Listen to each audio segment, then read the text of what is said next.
Hello Libra, this is your yearly reading for 2019, which means that this reading is for you if you have your Sun in Libra, your rising sign or ascendant in Libra, and generally if you have a strong Libra in your horoscope. You can check the positions of planets in signs and in houses. There's a link down below. I think it's quite easy to read. Of course, this is a general reading, so take what resonates and leave the rest.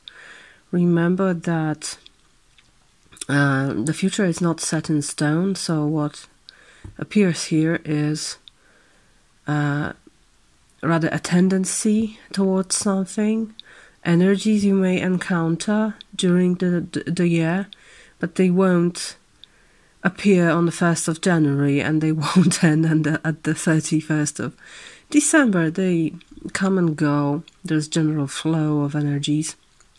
So this reading is for you to make them more visible, closer, and thus manageable, because the energies are here to work with, to grow, to develop, to learn, and to become who you are, who you really are, who you are supposed to be. Okay, as you can see, the cards are already laid out because I was doing the reading in my native language first. I have to say that the main stream of cards was arranged in a different way, and then I switched it, and you will know why later on when I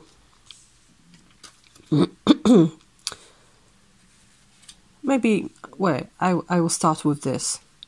It was like that, you see? So the Fool, Strength, the Tower, and the Devil, okay?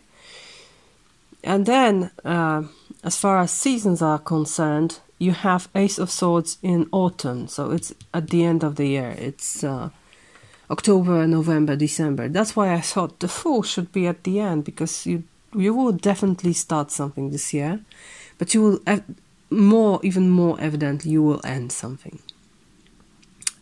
And I'm going to tell you why, and that's the first thing I'm going to focus on.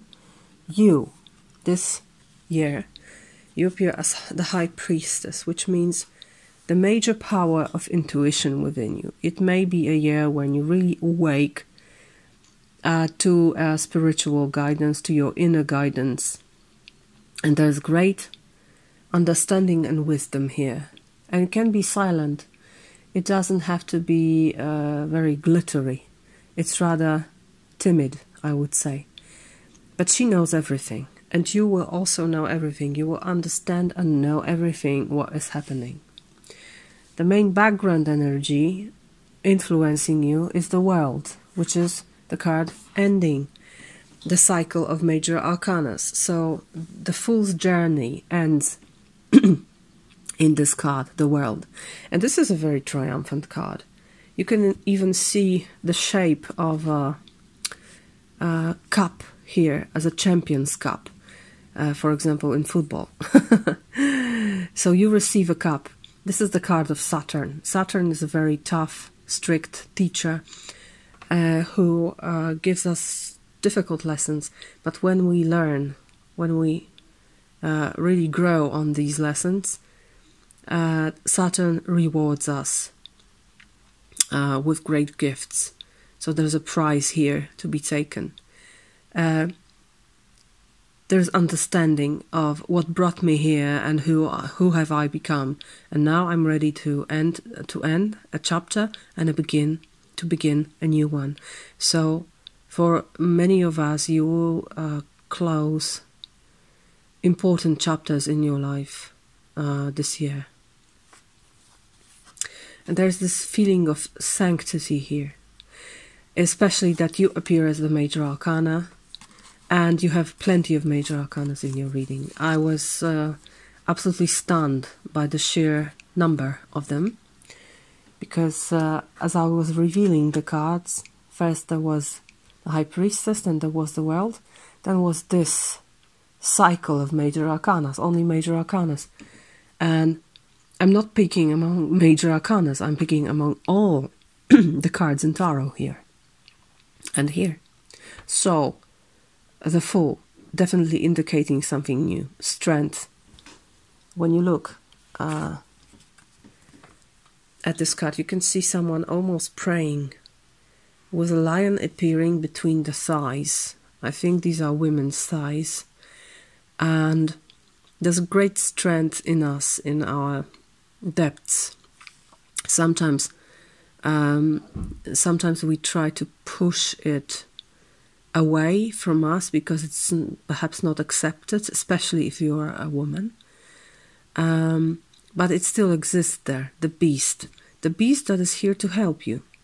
What is also important is that you have the ability to control the beast, and not by violence and not by limiting yourself, but through love. It's driving this force through self-love. So you have great access to self-love, and thus the access to the beast opens. But it enters the world also with love. It can defend you if it's needed. It can go through mountains if it's needed. So whatever you're starting this year, what brought you here is your strength, I think. So I would read it, as I said, in the reverse order, because I think what happens first is the Tower and the Devil. That's why, I think so, because you have Nine of Swords in winter, so it's the beginning of the year, January, February and March. Lots of stress, difficult situations, and most of all, the powerful imagination of our mind that is producing very dangerous scenarios for us. It doesn't have to be real, but in our mind it's really real enough. So this is what we do for ourselves, really. You can do it to yourself if you let your mind produce without any restrictions. But this can be real stress, and I think if the Tower is crumbling down, there can be a real stress here. You can see falling people from the Tower, falling from the Tower. You can see flames. So generally this is destruction, but not only. If you look at the Tower, you can also see that some kind of structure is crumbling down. What it means is that this structure was no longer suitable to you. Perhaps it was too small, perhaps it was too weak, perhaps it was not in a place you want to be in. That's why it needs to crumble. And the other thing is whether the flames or the thunder, not the thunder, the blitz, the electricity is coming from above to the Tower or the other way. I know in Rider-Waite-Smith the direction is from heaven to the Tower, but in some older decks you have the opposite direction, so it also can be a very creative act, especially if you notice the phallic shape of the Tower, and phallic shape is always about creation, about fertility and productivity. So the Tower can mean destruction, but it also can mean preparation for the next stage. Positive disintegration, perhaps. And I think it's very much your case, the positive disintegration, because you have grown out of this, I would say.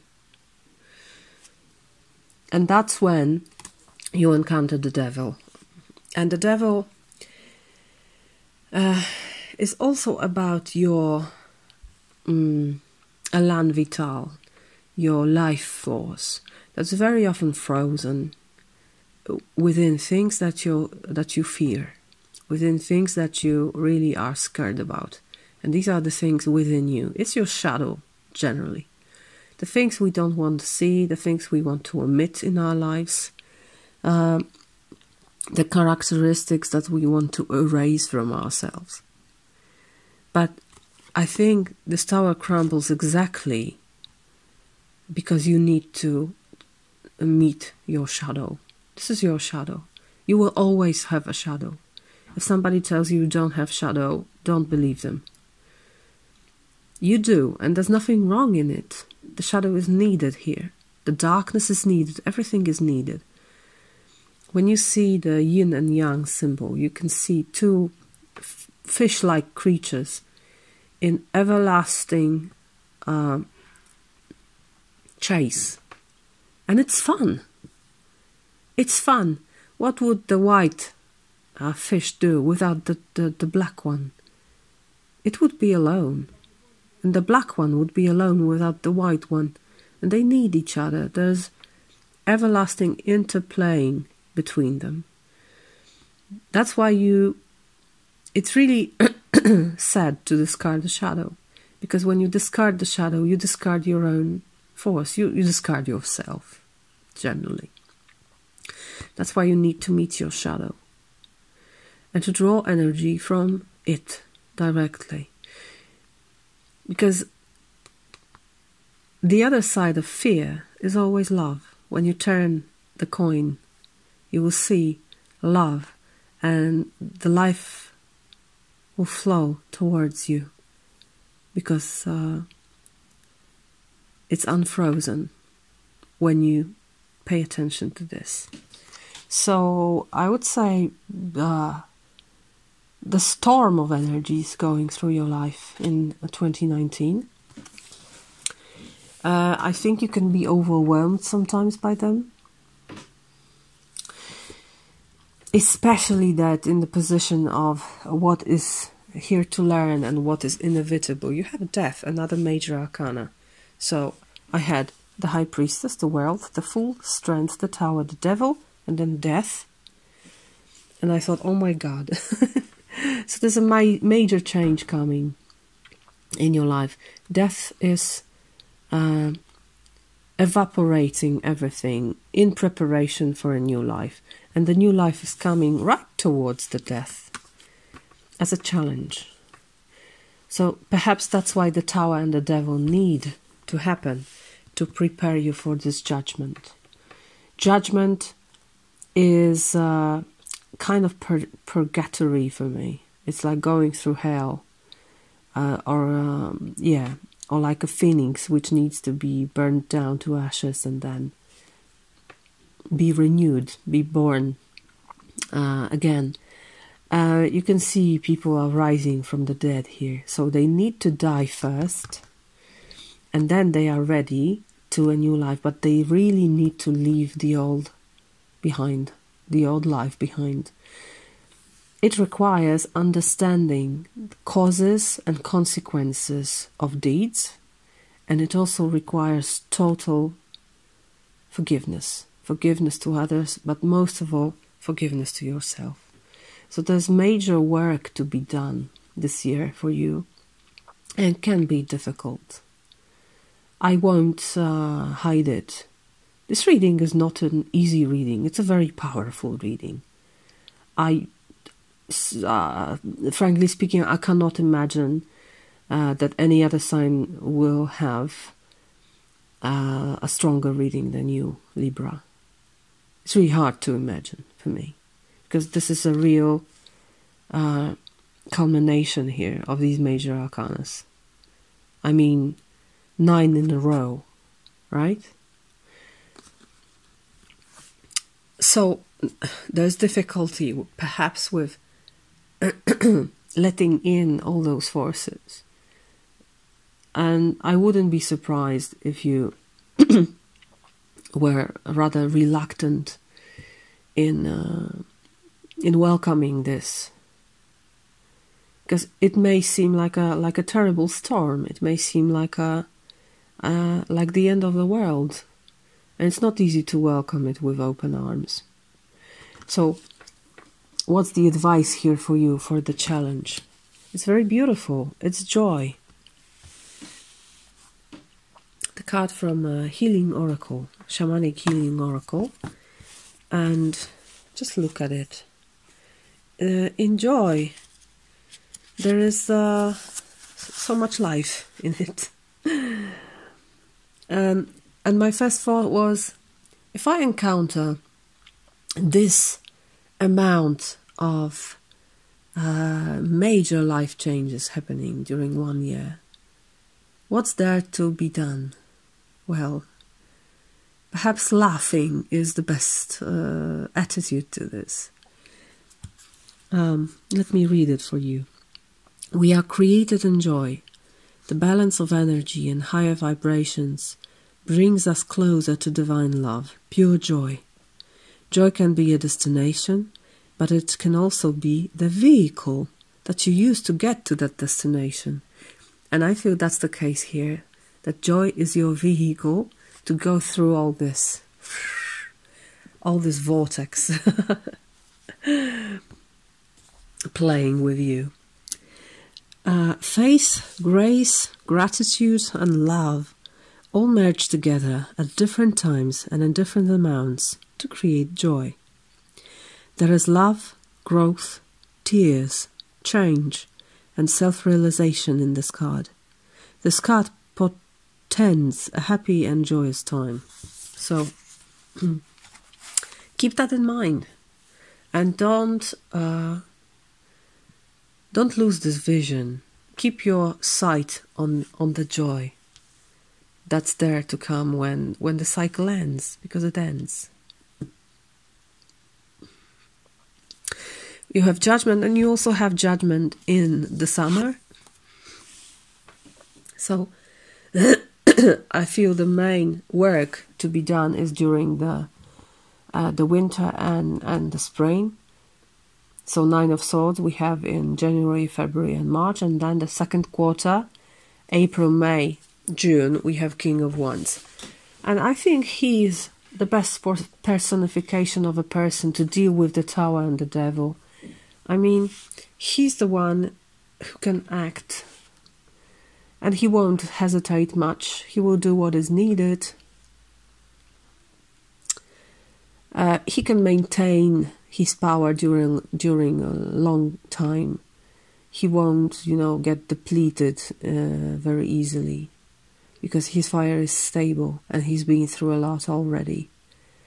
This is a very adult person, and he's the master of creativity. So I think he can use the strength, especially that's the fire sign, right?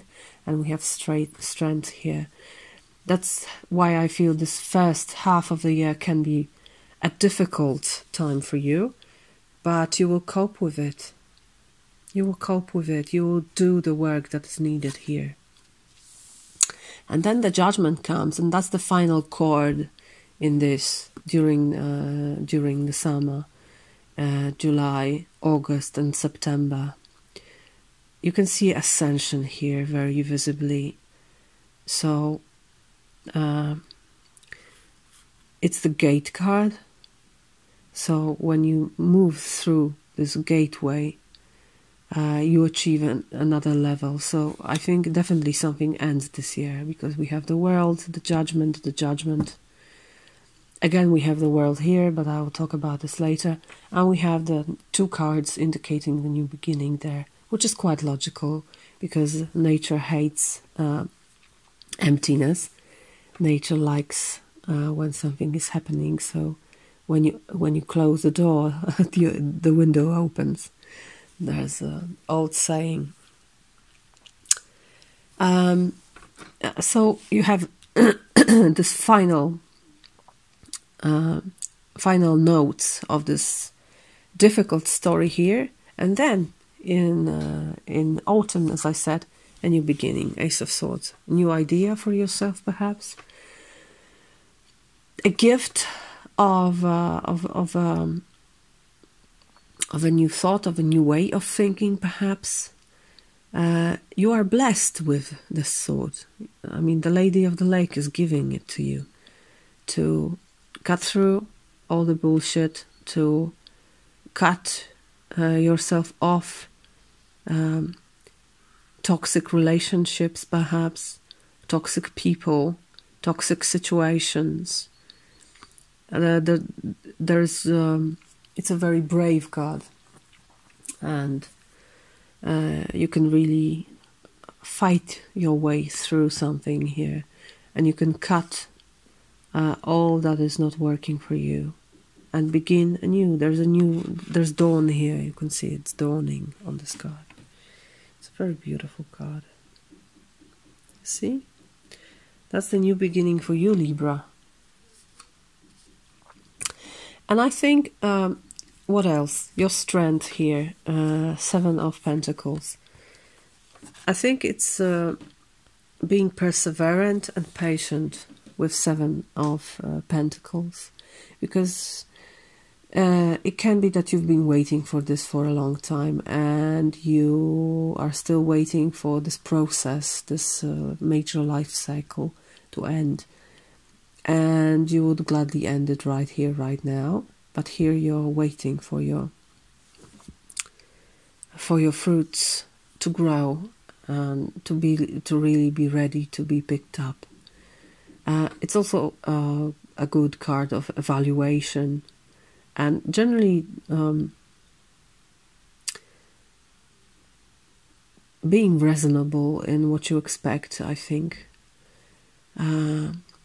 because it can also mean that you are able to really limit yourself in your expectations, and wait for a proper time to have your expectations met. So that's your strength, very, very, very grounded energy.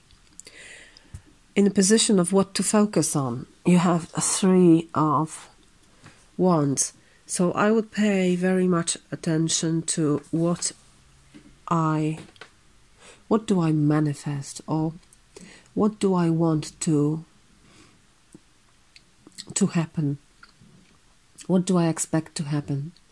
What am I magnetizing into my life? What am I emanating? And because we emanate energy all the time, and depending on what vibrations do you emanate, things are filtrating through to you.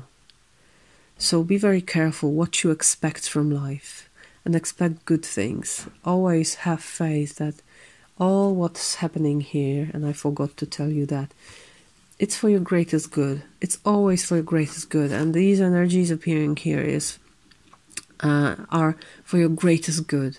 They are here for you to know and to be prepared and to use them in the best way possible. So you see, he's waiting for his ships to come, and he doesn't know what these ships will bring, but he has faith that there are beautiful things there. So keep the faith. This card is saying, keep the faith, Libra. And the last thing is your love life. And I pulled some cards from The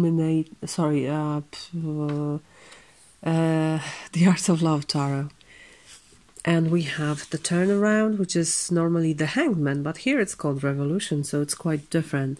So it's like putting yourself upside down, and it's so matching to this reading, you know, because I feel things are really, really changing in your life. So in your emotional life, things are also changing very much. And I also have the feeling that there is an old saying that really matches here, that many things need to change in order for something to stay the same. So to maintain something, you need to change everything. And I think that's true in your emotional life. It may be that you're ending something because you have the universe, which is number 21, which is the world. It's the same card. And it's the end of the cycle. It's also the price taken. And here it's called expansion. So, as I said, you end one chapter, but you begin a new one. And everything what you left behind isn't lost for you. It's still within you. It's still your experience. You are richer by it. But you don't need to pay your attention to this anymore. It's gone. You're through. And you can expand to another dimension, another state, another reality. So it's a great gift in itself. But it may be that you end something. It may be that you end your relationship. But it also may be that you change it very much. Because if you don't, you won't be able to live in it anymore. You won't be able to maintain it anymore. But I think you're successful in it, whatever it is, however it unfolds, because of the World card, the Universe card. And then there is multitude of choices. 7 of Hearts, which is 7 of Cups. As I said, like a new dimension opens, and you need to take a closer look at your options. There are several options. There are 7 hearts here. And you look at them and you think, which one will I choose? Or which two? Because you have 2 hands, so perhaps you can have 2 hearts. But not all of them. So you need to make some choices after you end the chapter. There's a new world of opportunities opening to you. All right? And the final card, your guidance, your guide during this year. And I think it's it's the best card you could have. You have Star Ancestor. I'm going to read it to you. Follow the voice of your soul. Because your soul knows everything, you know. Star Ancestor. Where are you?